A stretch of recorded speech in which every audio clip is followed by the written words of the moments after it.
Assalamualaikum warahmatullahi wabarakatuh. Perkenalkan, nama saya Maira Septian Yudinestira, NIM 204105010071 dari kelas Perbankan Syariah 3. Di sini saya akan menanggapi dari video dari Pak Wadud, yaitu tentang pengantar makroekonomi Islam. Yang pertama yaitu pengertian ekonomi Islam. Istilah ekonomi berasal dari dua kata bahasa Yunani, yaitu oikos, artinya rumah, dan nomos, aturan, tatanan, peraturan, dan hukum. Jadi, ekonomi adalah cara pengelolaan atau cara memanage masalah keuangan atau administrasi dalam suatu rumah tangga dan sebuah perusahaan. Yang kedua, tentang pengertian ilmu ekonomi. Ilmu ekonomi adalah sebuah cabang ilmu yang membahas dan mempelajari tentang tingkah laku manusia dalam usahanya.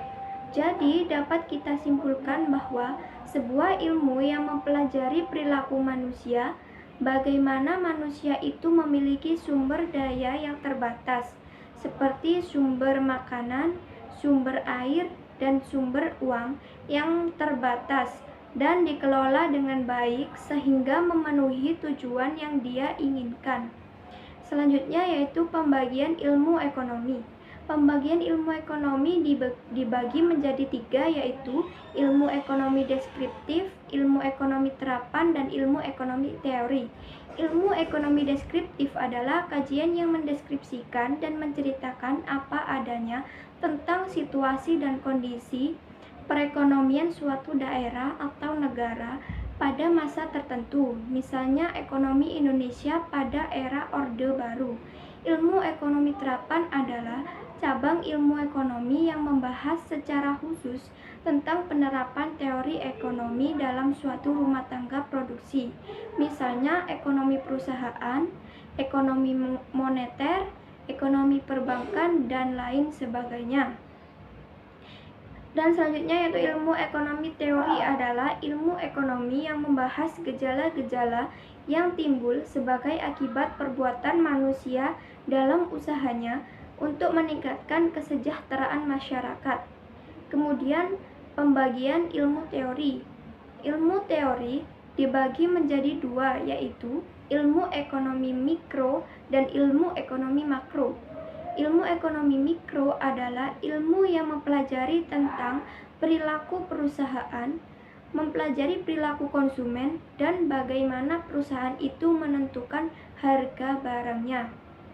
Ilmu ekonomi makro adalah studi tentang ekonomi secara keseluruhan, dan ekonomi makro menjelaskan perubahan ekonomi yang mempengaruhi masyarakat, perusahaan, dan pasar.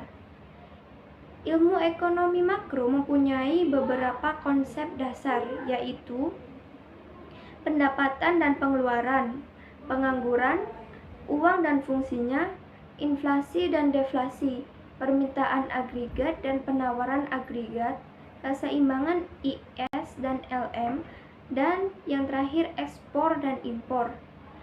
Dan yang terakhir yaitu perbedaan ekonomi mikro dan makro. Dalam menganalisis ekonomi mikro, pada umumnya meliputi bagian-bagian kecil dari keseluruhan kegiatan perekonomian. Mikroekonomi lebih menitik beratkan pada analisa mengenai masalah pembuatan pilihan, sedangkan dalam ekonomi makro lebih global atau menyeluruh, meliputi perubahan-perubahan keseluruhan dalam kegiatan ekonomi. Sekian dari saya. Wassalamualaikum warahmatullahi wabarakatuh.